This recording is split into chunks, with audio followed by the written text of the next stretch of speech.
혹시 이런 상상을 해보신 적 있습니까? 만약에 하나님께서 저와 여러분에게 네 죽을 나이를 네가 정해라, 너 몇 살에 죽고 싶니? 그렇게 하나님이 물으신다면 여러분은 몇 살로 적어내실 것 같습니까? 제가 가끔씩 이제 교회 승합차를 타고 성도님들과 이제 뭐 어디 갈 일이 있을 때 이제 심심하니까 차 안에서 제가 이런 질문을 가끔씩 던집니다. 혹시 집사님에게 혹은 권사님에게 하나님께서 그 수명을 네가 정해라, 적어내라 그러신다면 몇 살까지 살고 싶으세요? 그렇게 여쭈어보면은요, 전반적으로 되게 오래 살고 싶어 하십니다. 100살 넘어 살고 싶다는 분도 좀 계시고요, 거의 대부분이 한 90살 이상은 살아야 되지 않겠습니까? 그렇게 답을 하시는 분이 많으세요. 뭐 이게 100세 시대고 뭐 그러니까 뭐 충분히 이해가 되는 거 아니겠습니까? 그러나 사실 저는 그렇지 않습니다. 만약에 하나님이 저보고 이 목사 너 몇 살까지 살래? 네가 결정해라 그러신다면 글쎄 저는 은퇴하고 한 2, 3년 인생을 정리하고는, 그렇게 하고는 하나님이 저를 불러가셨으면 좋겠습니다. 아니 뭐 이게 뭐 비관주의 이런 거 아니고요, 저는 저에 대한 이 땅의 삶의 이해가 어떤가 하면 이 땅은 누리고 즐기는 것이 아니라고 생각을 합니다. 이거 사명을 행하는 곳이거든요. 전에도 한 말씀 드렸지만 저는 주한 하나님 나라 대사예요. 그래서 제가 이게 사명을 감당하려 왔기 때문에 목회자로서의 역할이 다 끝나면은 뭐 한 2, 3년 인생 마무리하고 그렇게 하고 인생을 끝냈으면 좋겠다는 생각을 진심으로 하고 있습니다. 단 우리 아이들이 다 이제 그 출가, 결혼을 다 한 이후면 더 좋겠지만요. 근데 요새 이 추세를 가만히 보니까 이게 뭐 점점 인생이 이게 수명이 길어지고 뭐 장수 시대고, 또 저희 어머니도 지금 거의 100세 가까이 되시는데도 뭐 장수하시는 걸 보고 하니까 이게 저도 일찍 죽지는 않을 것 같다 이런 생각을 해요. 그래서 제가 요즘 기도하는 게 뭐냐 하면은, 하나님 그렇게 70대의 인생을 정리할 수가 없다면 혹시 제 수명이 하나님 보시기에 더 연장되는 것이 유익하다 생각이 되시면 제가 소원이 있습니다. 하나님, 제가 정말 좋은 어른이 되기를 원합니다. 그렇게 기도를 하거든요. 여기서 말하는 어른의 의미가 좀 있습니다. 언젠가 제가 그 신문에 나 있는 칼럼을 읽는데요, 이 노인과 어른의 차이에 대해서 설명한 글이 있더라고요. 이제 그분이 이제 글을 쓰시는 분이 노인에 대해서 정의하기를, 누가 노인이냐? 나이 들어 자기만 아는 사람, 또 주위 모든 사람이 자기 한 사람을 위해 존재한다고 생각하는 사람, 그러니까 이런 사람이 노인이고요. 여기에 반해서 어른은 어떤 분이냐? 나이가 들수록 남을 배려하고 또 타인을 위해 기꺼이 그늘이 되어주는 사람, 이런 사람이 어른이다. 아니, 그 칼럼을 쓰신 분이 본인 생각도 이렇게 정리를 한 겁니다. 그래서 제가 호기심이 생겨서 또 국어사전을 찾아봤습니다. 어른과 노인의 차이가 뭘까? 국어사전에서는요, 노인을 이렇게 설명했습니다. 나이가 들어 늙은 사람. 그래서 제가 그 국어사전을 보면서 내가 노인은 따놓은 당상이네, 특별히 할 일 없습니다. 시간 지나면 저절로 노인이 되는 거거든요. 그럼 여기에 반해서 어른은 어떤 사람인가? 국어사전에서 이렇게 정의했습니다. 다 자란 사람, 또는 다 자라서 자기 일에 책임을 질 수 있는 사람. 하나가 더 붙었더라고요. 저절로 시간이 가는 노인이 될 뿐만 아니라 다 자라서 자기 일에 책임을 지는 사람, 이 사람이 어른이라고 그렇게 정의하는 겁니다. 근데 여러분, 저는요, 이 국어사전에다가 하나 더 덧붙이기 원합니다. 어른은요, 자기 일에 책임을 지는 사람일 뿐만 아니라 주변 사람들에게 선한 영향력을 끼치는 사람, 저는 그걸 어른이라고 제가 그렇게 정의를 해봤습니다. 아버지, 제가 만약에 90살까지 살고 100살까지 살아야 한다면 그저 사는 게 아니라 주변 사람들에게 선한 영향력을 미치는 어른이 되고 싶습니다. 이게 제 마음의 소원이거든요. 어느 영화에 나오는 장면이라고 하는데요, 미국의 어느 방송국에서 일하는 선배 기자하고 후배 기자가 대화를 나누는데, 아마도 그 후배 기자가 그 선배 기자를 되게 존경하나 봅니다. 그 존경하는 선배 기자한테 질문을 던졌습니다. 선배님은 왜 언론 일을 시작하셨나요? 그렇게 물었더니 간단하게 대답하더래요. 왜 언론 일을 시작했냐고? 호기심 때문에 시작했다. 간단하게 대답하는 겁니다. 그러면서 그 선배 기자가 오히려 그 후배한테 질문을 하면서, 그럼 자네는 왜 기자가 되었나? 그랬더니 그 후배가 딱 한마디 했습니다. 선배님 때문에요. 이게 제게 굉장히 감동이 되더라고요. 분당 우리 교회 청년들 중에 지금 신학교 다니는 청년들이 꽤 있거든요. 근데 다 불러서 묻고 싶어요. 자네는 왜 신학교를 갔는가? 자네는 왜 신학교를 갔는가? 많은 그 신학생 중에 딱 한 명만이라도 목사님 때문에요. 그러니까 이런 평가를 제가 받을 수 있다면 저는 성공한 목회자를 생각하거든요. 근데 불행하게 지금까지 단 한 명도 없었습니다. 제가 왜 어른이 되고 싶다는 표현을 썼는지 아시겠죠? 어른은요, 맡은 일에 책임을 지는 사람일 뿐만 아니라 주변에 선한 영향력을 끼치는 사람이다. 오늘 이런 부분을 좀 이런 주제를 가지고 말씀을 좀 살펴보려고 하는데요,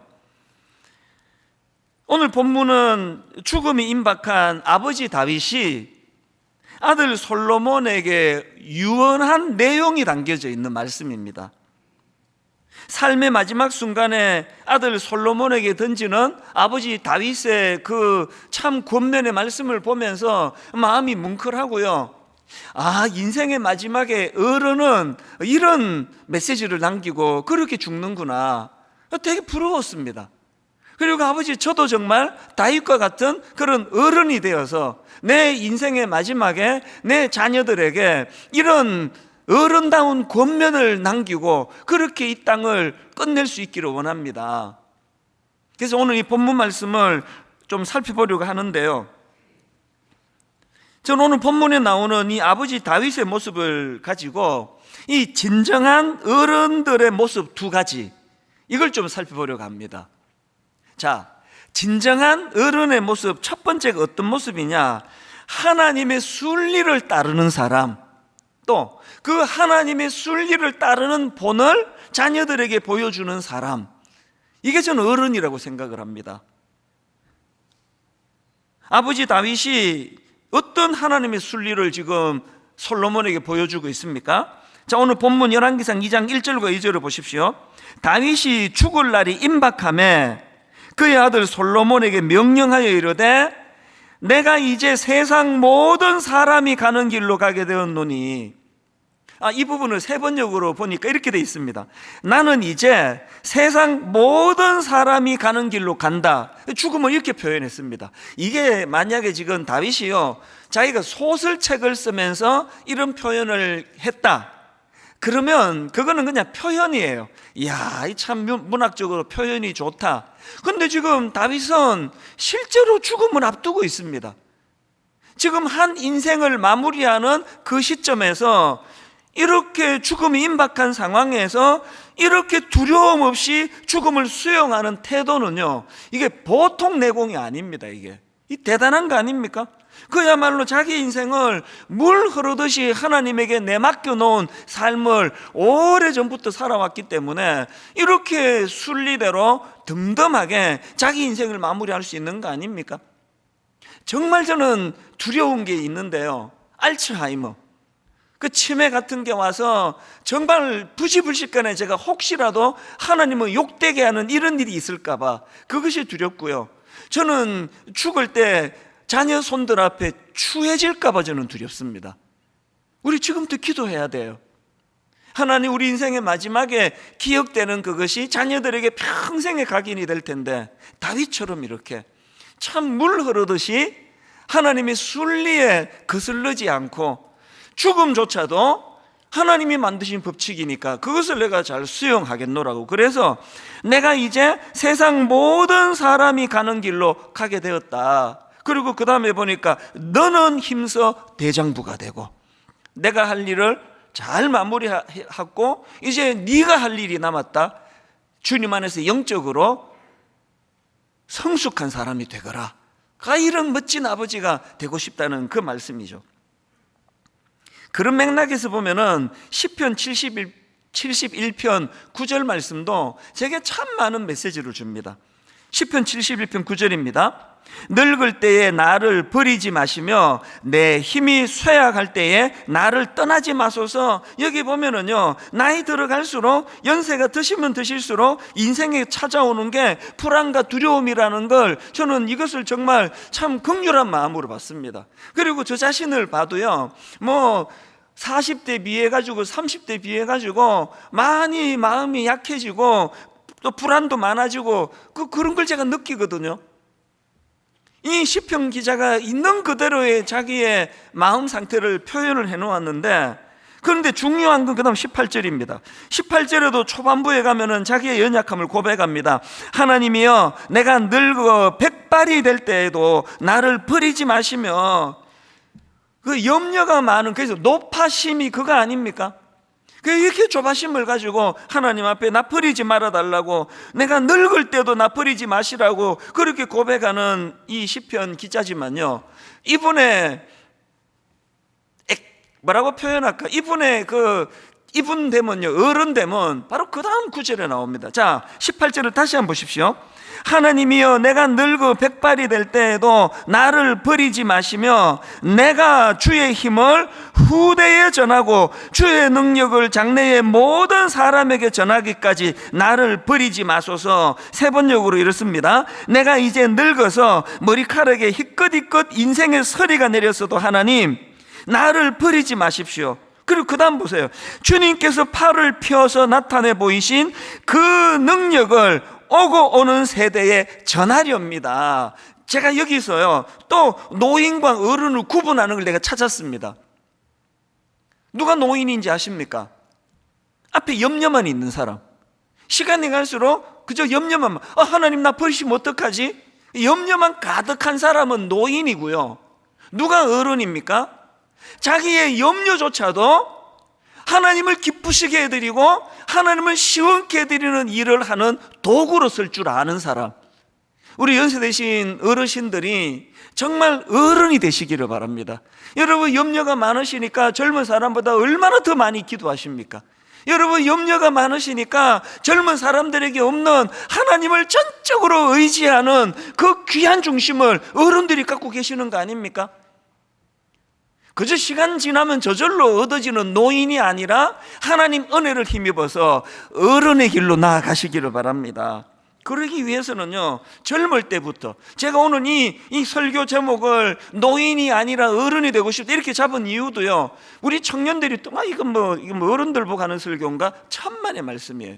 진짜 어른이 되기 위해서는 젊을 때부터 준비해 가야 되는 거예요. 난 정말 어른이 되고 싶다, 이 꿈을 품은 청년들이 오늘 은혜 받았으면 좋겠어요. 그러려면은요, 꼭 한 가지 기억해야 되는데 다 아시는 단어입니다. 메멘토 모리, 죽음을 기억하라. 최근에도 제가 어느 글을 읽으니까요, 그 옛날 로마에서는 이제 전쟁에서 승리를 거두지 않습니까? 그러면 개선 장군이라 그러죠. 이제 그 승리한 장군은 앞세우고 이제 시가 행진을 하잖아요. 마차를 타고 그 승리의 기쁨을 누리는 시가 행진을 하는데요, 그 옛날 로마에서는 그런 그 개선 장군의 시가 행진을 할 때 노예를 시켜가지고 행렬 뒤에서 메멘토 모리를 외치게 했다는 겁니다. 죽음을 기억하라. 아니 이게 그 잔치에 초치는 겁니까? 아니 평생에 잊혀지지 않는 그 승리의 기쁨을, 그 영광스러운 수많은 그 군중들이 열광하는 그 개선 장군의 자리에 기분 나쁘게 계속 죽음을 기억하라, 죽음을 기억하라, 메멘토 모리, 메멘토 모리, 이걸 왜 노예를 시켜가지고 선포하라 그러느냐고요. 왜 그러는지 뭐 짐작할 수 있는 거 아닙니까? 여러분, 그 전쟁에서 승리했다고 너무 우쭐대지 말라는 거예요. 네가 지금은 개선 장군의 모습으로 모든 사람들에게 박수 받는 그런 대단한 존재인 것처럼 보이지만 너도 죽음을 피할 수 없다. 너도 죽음을 피할 수 없다는 사실을 기억하라. 메멘토 모리, 이 이야기 아닙니까? 제가 정말 옛날 어른들 지혜롭다. 제가 목회를 하면서요, 제일 두려운 게 뭔지 아십니까? 칭찬 많이 들을 때예요. 뭐 많이 듣지도 않았지만 사람들이 칭찬하면 그 긴장해야 됩니다. 왜 긴장해야 되는지 아십니까? 특히 우리 청년들 잘 들으세요.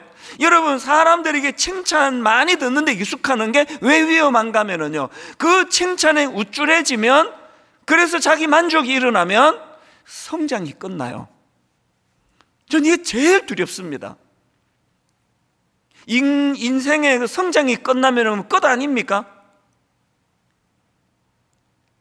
제가 얼핏 어느 명언을 봤는데요, 이거를 옮겨 적지 못해서 다 기억해서 전할 수 있을지 모르겠는데 이런 명언이 있더라고요. 그 사람은 27살에 죽었다. 장례식은 80살에 했다. 이 숫자는 틀린 것 같은데 뭘 의미하는지 아시겠죠? 그 사람은 27살에 죽었다. 장례식은 80살에 했다. 무슨 뜻일까요? 실제로는 80살에 죽었는데요, 27살에 성장이 멈췄다는 소리예요. 저게 제일 두렵거든요. 지금 개선 장군이 시가행전을 하고 수많은 사람이 열광하고 우와 대단한 장군이라고 그렇게 칭찬이 쏟아질 때 노열을 시켜가지고 메멘토 모리, 죽음을 기억해라. 저는 몇 살에 죽을지 모르지만, 그리고 뭐 언제 죽든지 간에 뭐 그렇게 연연 안 하기를 저는 기도하고 있지만, 만약에 제가 장수한다면, 만약에 제가 100살까지 산다면 죽기 전날까지 성장하는 인생이 되기를 원합니다. 죽기 전날까지 성장하는 그 인생이 살아있는 인생이거든요. 다시 말씀드립니다. 저와 여러분 모두가 다 우리 삶 속에서 메멘토 모리, 죽음을 기억하라. 이 죽음을 주관하시는 창조주 하나님을 늘 기억하셔야 돼요. 그런 의미에서 여러분, 전도서 12장 7절, 흙은 여전히 땅으로 돌아가고 영은 그것을 주신 하나님께로 돌아가기 전에 기억하라. 또 하나 기억해야 될 거, 그 다음 나오는 전도서 12장 14절입니다. 하나님은 모든 행위와 모든 은밀한 일을 선악간에 심판하시리라. 메멘토 모리, 이 정신 아닙니까? 그래서 여러분, 젊은 시절에 당하는 고난은요, 우리가 그것을 어떻게 활용하느냐에 따라 보약이 될 수 있습니다. 하프타임이라고 하는 유명한 책이 한 권 있는데요, 이 하프타임이라는 책은 밥 버포드라는 미국 사람이 쓴 책입니다. 한마디로 이 사람은요, 잘 나가던 사업가예요. 성공한 사업가입니다. 미국 케이블 TV CEO, 명문대, 고속 승진, 막 이 사람을 수식하는 화려한 말들이 너무 많습니다. 막 엄청나게 성공한 그런 성공 대로를 달리고 있던 이 버포드인데요, 이분 인생에 절망적인 사건이 찾아왔습니다. 하나밖에 없는 외아들이 갑자기 죽어버린 거예요. 세상에 여러분, 아비로서 이것보다 더 절망이 있겠습니까? 그런데 이 버포드가 지혜로운 게 뭡니까? 그 아들의 갑작스러운 죽음을 통해서 자기 삶의 방향을 완전히 바꾼 거예요. 그래서 그 잘 나가던 그 사업가로 통하던 이 버포드 씨가 이제 이분이 주장하는 게 뭐냐? 이윤만을 추구하는 인생의 전반전에서 이제는 의미를 추구하는 후반전으로 전환해야 된다. 이거를 막 전 세계 사람들에게 영향을 미친 사람이에요. 아들이 죽었습니다.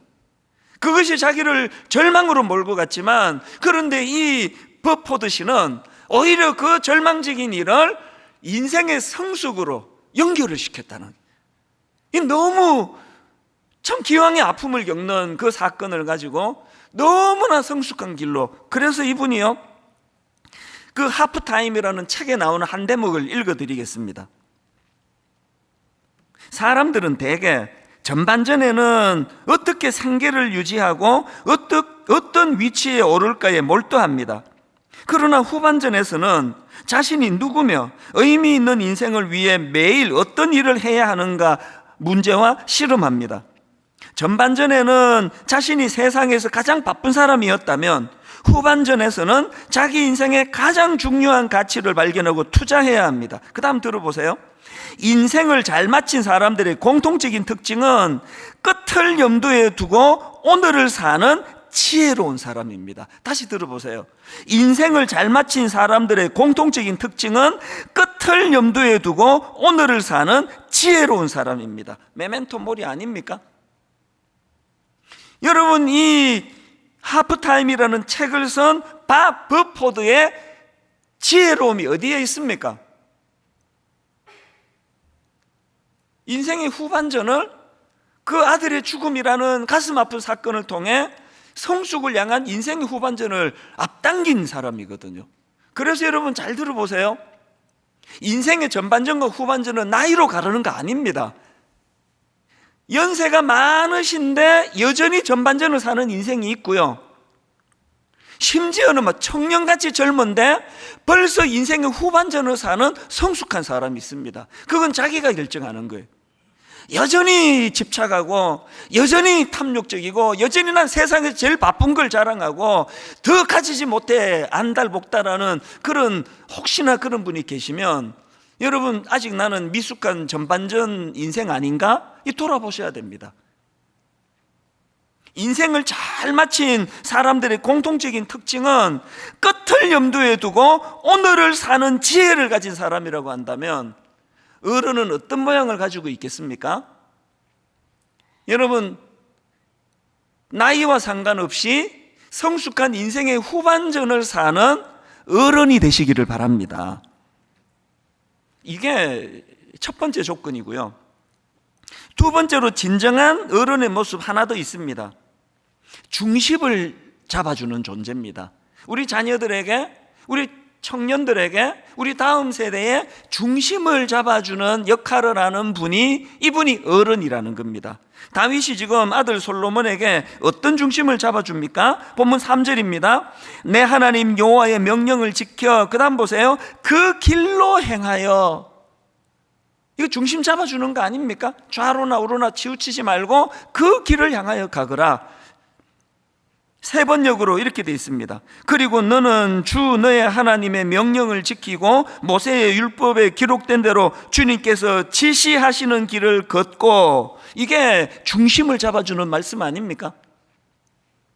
역대상 28장 9절에서도 다윗이 똑같은 중심을 잡아줍니다. 아들 솔로몬에게. 자, 역대상 28장 9절입니다. 내 아들 솔로몬아, 너는 내 아버지의 하나님을 알고 온전한 마음과 기쁜 뜻으로 섬길지어다. 여호와께서는 모든 마음을 감찰하사 모든 의도를 아시나니 내가 만일 그를 찾으면 만날 것이요 만일 내가 그를 버리면 그가 너를 영원히 버리시리라. 중심을 잡아주는 이야기 아닙니까?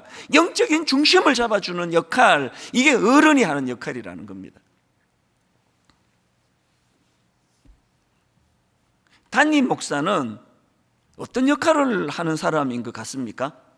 담임 목사가 교회를 이끄는 역할을 한다고 큰일 날 말씀이에요. 교회를 이끄는 건 하나님이 하시는 거예요. 담임 목사는요, 이끄시는 주님 리어카 뒤에 이거 밀어주는 사람이 담임 목사입니다. 그리고 제가 생각하는 담임 목사의 역할은요, 성도님들과 부교육자들 중심을 잡아주는 역할이라 생각합니다. 그래서 말씀 전할 때 들어보시면요, 지금 우리 교회 성도님들이 너무 지금 막 기도는 막 열심히 하는데 이게 이 초상집에 가가지고 막 실컷 울고 누가 죽었냐 하듯이 하나님에 대해서 너무 모르면서 막 계속 막 기도만 부르짖기만 한다. 그러면 이제 설교의 중심이 말씀의 중요성을 계속 설교하는 거예요. 그리고 또 이제 막 이 교회가 막 이상하게 막 성경 공부하자는 데는 마음이 잘 통하는데 막 그 다락방 모임에도 막 계속 말씀 갖고 잘 나누는데 기도를 안 한다. 그러면 이제 또 말씀보다 막 기도가 중요하다고 막 계속 설교하는 거, 그게 중심을 잡아주는 거 아닙니까? 부교육자들에 대한 성김도 마찬가지입니다. 지난주에도 있었는데요, 어떤 부목사님은 불러가지고 제가 막 엄청나게 강하게 이야기합니다. 네 목회자가 어떻게 그렇게 소심해가지고 어떻게 목회를 하겠냐고.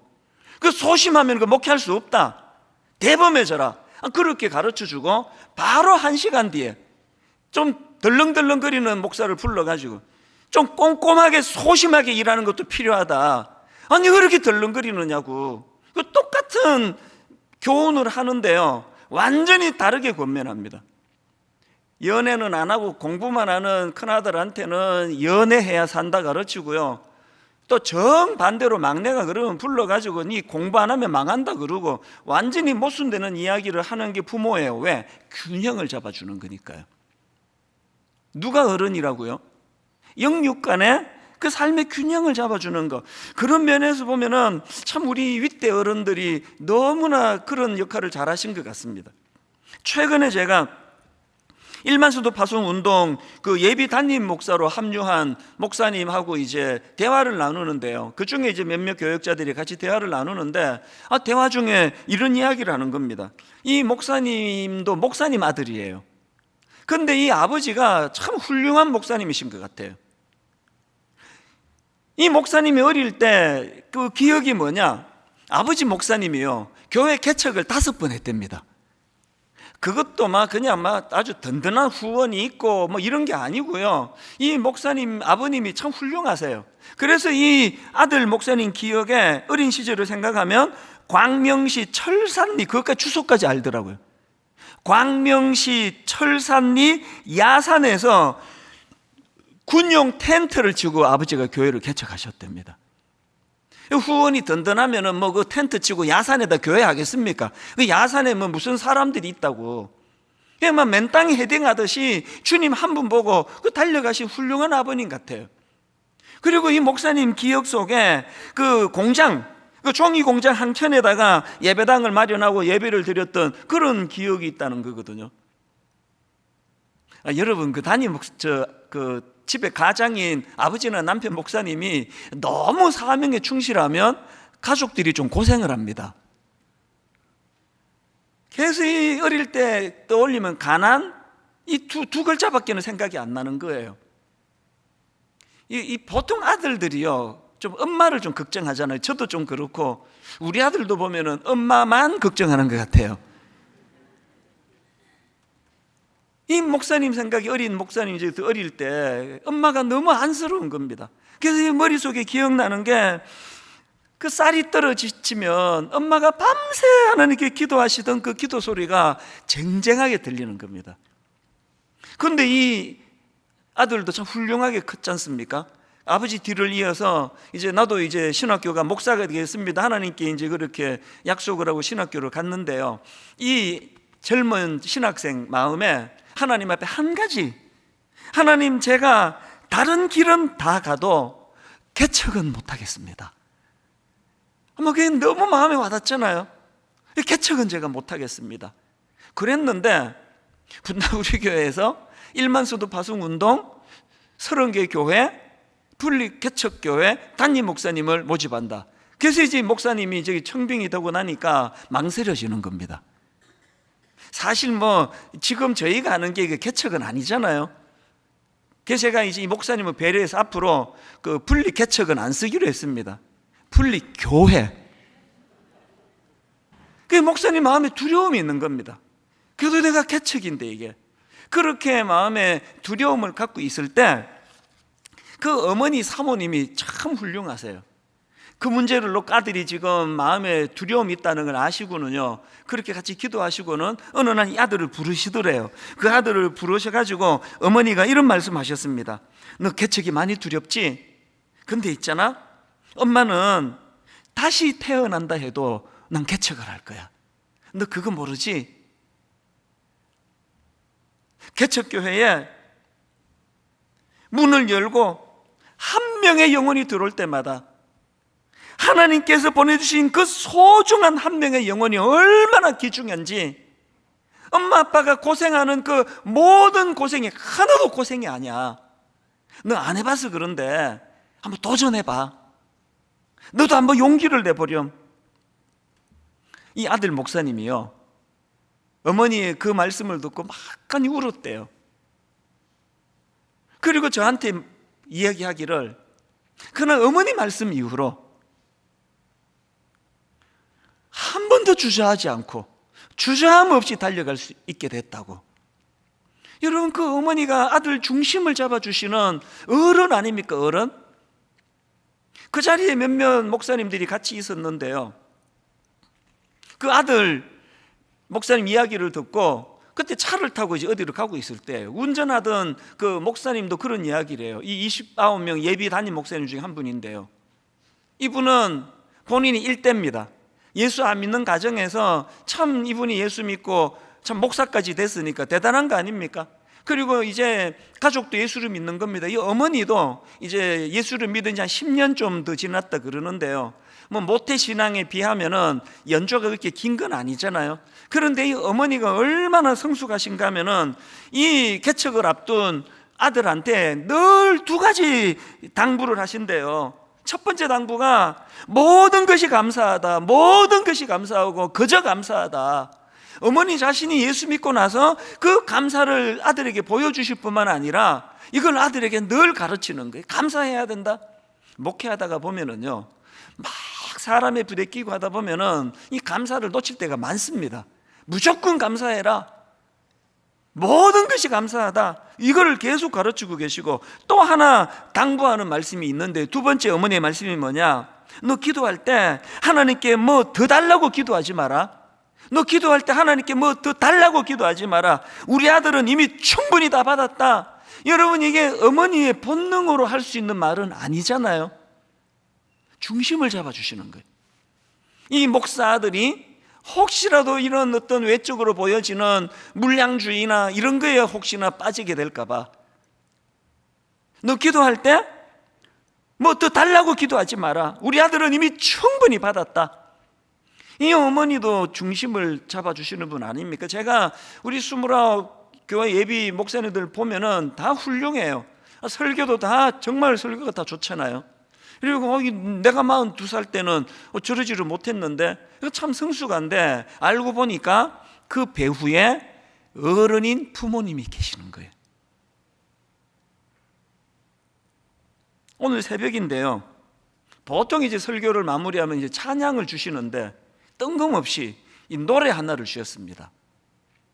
스승의 은혜는 하늘 같아서 우러러 볼수록 높아 만지네.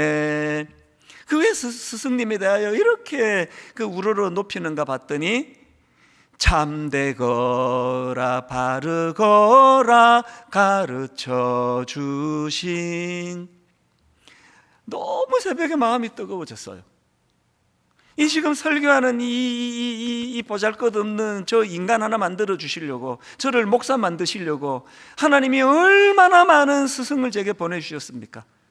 하나님이 얼마나 많은 참되거라 바르거라 가르쳐 주셨던 주일학교 선생님, 그리고 제가 SFC라는 그 대학교 들어가서 선교단체에서 만났던 그 캠퍼스에서 만났던 그 선배님을 통해 꾸지람을 듣고 어떨 때는 막 두들겨 맞기도 했습니다.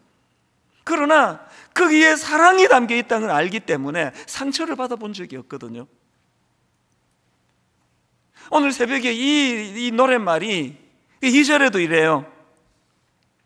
태산같이 무거운 스승의 사랑, 떠나면은 잊기 쉬운 스승의 은혜, 어디 간들 언제인들 있사오리까. 그 다음에 또 저를 뭉클하게 했던 가사가 이거 아닙니까? 마음을 길러주신 스승의 은혜. 누가 그냥 막 몇 억 가져가라, 이것만 그냥 막 평생 은인으로 생각할지 모르지만, 그것보다 더 고마운 분은요, 마음을 길러주신 분이에요. 저는 우리 교회 부교역자들이 오랜 세월이 지나고 그들도 백발이 성성한 그런 은퇴를 앞둔 시점에서, 이거는 제 그냥 소원이에요. 분당 우리 교회에서 만났던 이찬수 목사님은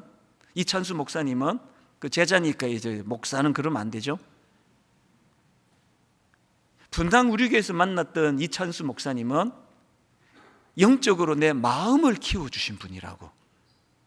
정말 이런 결과를 가져다 오는, 그게 제 마음의 소원이에요. 뭐 될지 안 될지 그건 하나님의 은혜에 달려 있겠지만,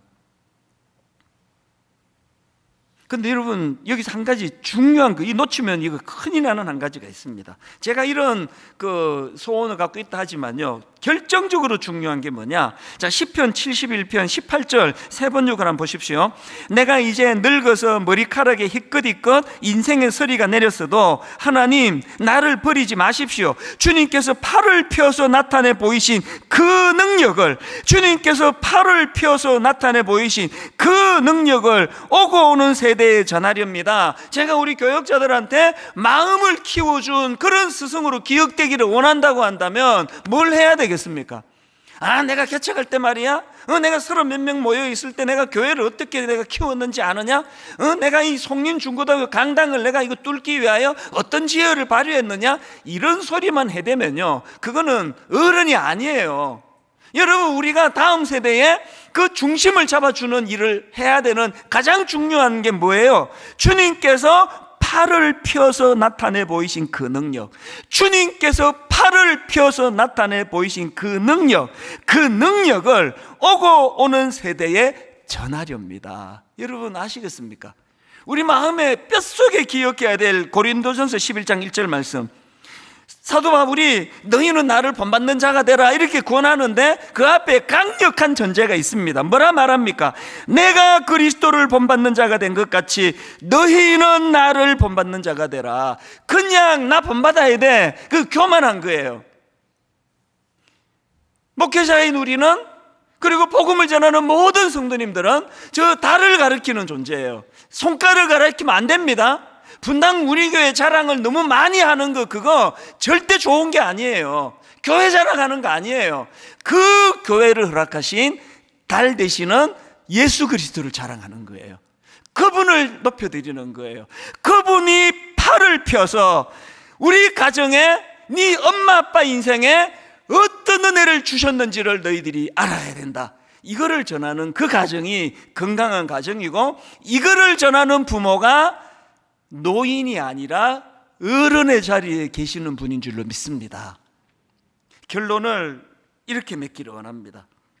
지금 우리 가족 행복밥상 오해하지 마세요. 축도 끝나고 또 영상이 또 나가거든요. 저 집에 반찬이 가짓수가 몇 개야?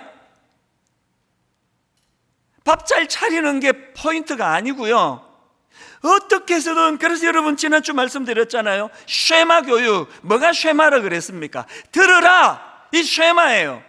근데 여러분 알아야 되는 게, 이 쉐마 교육의 첫 번째 나오는 게 들으라인데, 여기서 들으라는 그 아들 딸 보고 하는 들으라가 아니에요. 부모인 당사자에게 주시는 들으라예요. 그리고 그 들려진 말씀을 마음에 각인시켜라. 그것을 자녀들에게 가르치려는 겁니다. 매 저녁 밥상, 오늘 그 설교 후에, 그 축도 후에 나오는 그 영상도요, 들어보니까 원래부터 그렇게 주님 안에서 화목했던 가정이 아니래요. 말씀 안에서 점점 그래서 영상 보면서 너무너무 부러웠습니다. 아니, 저 대학생처럼 보이는 그 우리 아들 딸들이 저렇게 부모님과 더불어 화목하게 지내는가. 지난주에 여러분 그 행복 밥상, 거기에 중고등부 아이들, 저는 뭐 밥 차려 먹고 그 정성도 보기 좋았지만 마음을 다하여 부모님과 대화 나누는 그거, 여러분 이게 회복될 때에 그 가정이 회복될 줄로 믿습니다. 오늘 설교에 전체를 요약하는 찬양이 하나 있다면 찬송가 310장 하나님의 은혜로, 하나님의 은혜로. 모든 게 은혜입니다. 하나님 은혜 주셔야 우리 부모가 어른이 될 수 있고, 하나님 은혜 주셔야 우리 가정이 회복될 줄 믿습니다.